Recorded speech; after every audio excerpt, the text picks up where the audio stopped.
কিবা তোমার নাম গো কন্যা বাড়ি কোন গ্রাম? কিবা তোমার নাম গো কন্যা বাড়ি কোন গ্রাম? তোমার বাড়ির নাম কেন আমি জানিতাম, আর বাড়ি গটাক পাঠাইতাম মনরে, তোমার বাড়ির গটাক পাঠাইতাম। কিবা তোমার নাম গো কন্যা বাড়ি কোন গ্রাম? তোমার বাড়ি গটাক পাঠাইতাম, তোমার বাড়ি গটাক পাঠাইতাম।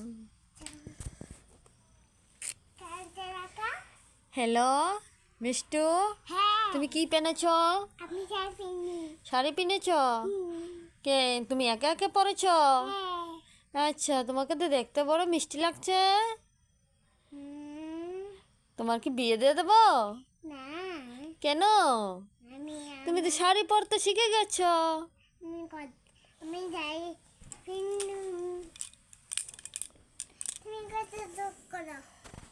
মিষ্টু, তো তোমার শাড়িটা তো খুলে যাচ্ছে, পেছন দিক দিয়ে তো খুলে গেল।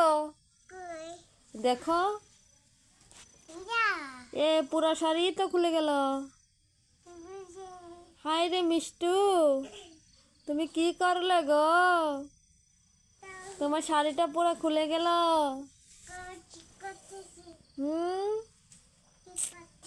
এভাবে শাড়ি পরে নাকি? আচ্ছা, তাই শাড়ি পরে কোথায় যাবে? কোনো যাইতে না? কেন? তুমি ছোট্ট, তুমি কত বড় শাড়ি পরেছ, শাড়িটা তো তুমি পরতেই পারছো না। পরতে পারছো? আচ্ছা, এই দেখুন মিষ্টি শাড়ি পরেছে। মিষ্টি শাড়ি পরার শেষে কি হলো, ভিডিওটি দেখার জন্য লাইক সাবস্ক্রাইব করে যাবেন, তাহলে দেখতে পারবেন যে শাড়ি পরার পেছনে কি রয়েছে।